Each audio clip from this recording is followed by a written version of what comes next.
All right, Amy, thanks so much. Beautiful day at the fair. And it's still summer for a lot of people, but it's starting to be hockey for this guy. Bob Motzko, the head coach of the Gopher men's hockey team. And Bob, it goes so fast. It seems like you were just in the middle of the Big Ten tournament and in the NCAAs, and then this happens. It's the fair, and now it's hockey season.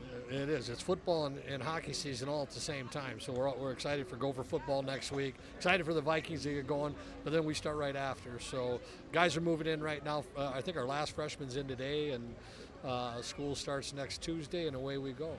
All right. Every year you have to retool and you have to figure out what your team is, what kind of attitude it'll have, what kind of style of play best exemplifies their skills. How long does that take you to determine what kind of group this will be? Well, we know the style we want to play. We're going to be fast and aggressive, and we got great leadership coming back. Cal Thomas, Brody Lamb, Luke Middlestat, John Middlestat, Jimmy Clark, new guys that have to take big roles for us. The big thing for us is we lost a lot of players, and I'm not saying that as a complaint, just part of our sport right now. We have a hard time staying old. But what we don't have a hard time is bringing in good players, and that's what we're at. This is one of those years where we new guys, new roles, 7 freshmen coming in, and then some sophomores. Beckett Hendrickson, just to name a couple of these. That they're gonna have to take big steps for us and big roles, and that's what the little adjustment that we need.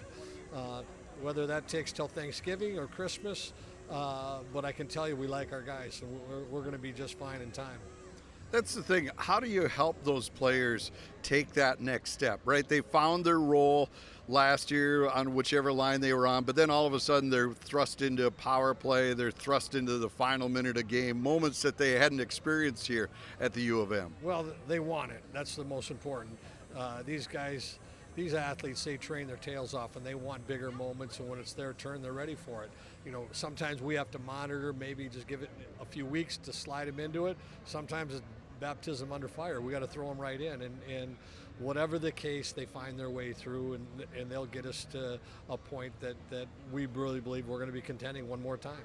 All right, you look at the freshman class, 7, as you said, are coming in, and there's one of them that really has a lot of attention. At least I got to see him at the World Junior Summer Showcase, LJ Mooney.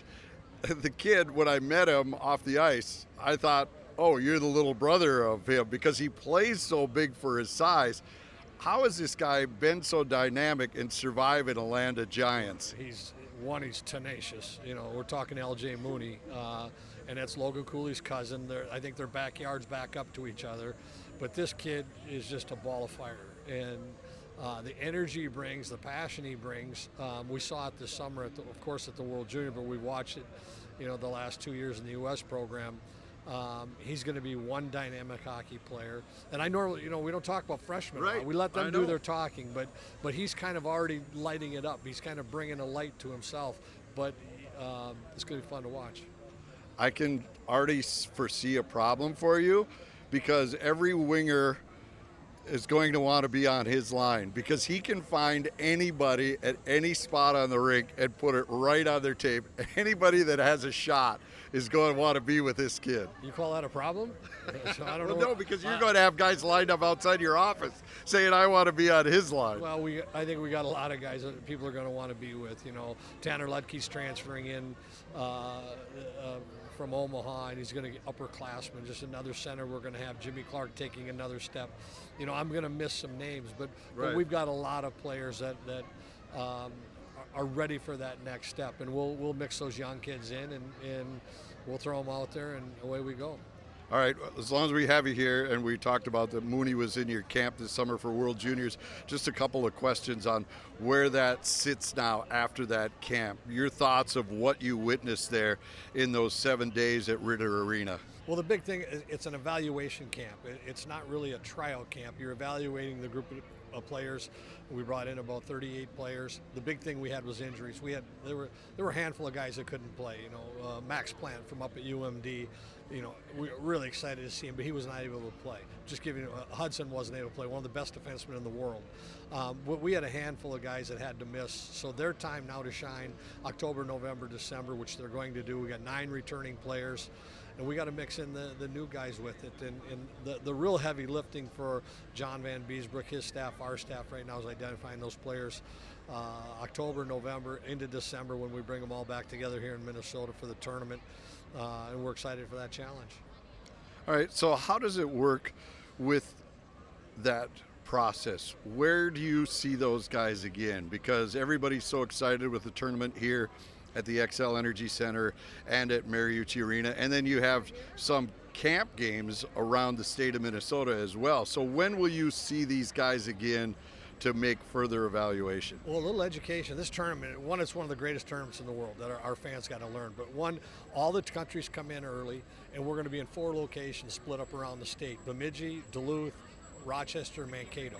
We're going to be up in Duluth, and then you play 2 exhibition games. So we'll probably have, I'm going to guess, 28, 29 players at camp, and we'll cut her down to 24. But we'll probably have just under 2 weeks together, practicing, playing those exhibition games, figuring out what our team is going to be when we get to the tournament, which starts the day after Christmas on the 26th.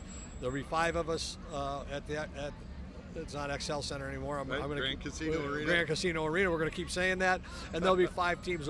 Finland, Canada, and their bracket's going to be over at Mariucci Arena, and then it all comes together in the medal round when you get through your preliminary rounds. It is a fantastic month of hockey, the greatest hockey outside of the Olympics that you're going to see. The best players in the world, and I always say, and I was so fortunate to coach in 17. The best player in that tournament was Kirill Kaprizov. And no one in Minnesota knew it at that time, and we had to play Russia twice that year. And look what he's done since he's been here. Matt Boldy was on it. Brock Faber won a gold medal. Boldy did. Zeev Williams won 2 gold medals. So that's the caliber of player that's in this tournament. You're just seeing him at a young age. No problem. It's going to be great. It's going to be a busy winter for you, but it's going to be enjoyable, I think, Bob. Thank you so much for giving us the time. Right. And let's see, you already had Pronto Pup. Anything else you're going to hit before you're out of here? Yeah, I hit a few more things, for sure. I'll keep it a secret, but I find my way through. That's right. You can't tell people because then there's a big lie there. If you give them the attaboys, you tell them later. We'll tell them in mid-September. You got it. All right. That's Bob Motzko, head coach of the Golden Gopher hockey team and the head coach of the U.S. World Junior team that'll be here in December. That's the story here at the fair. Amy, let's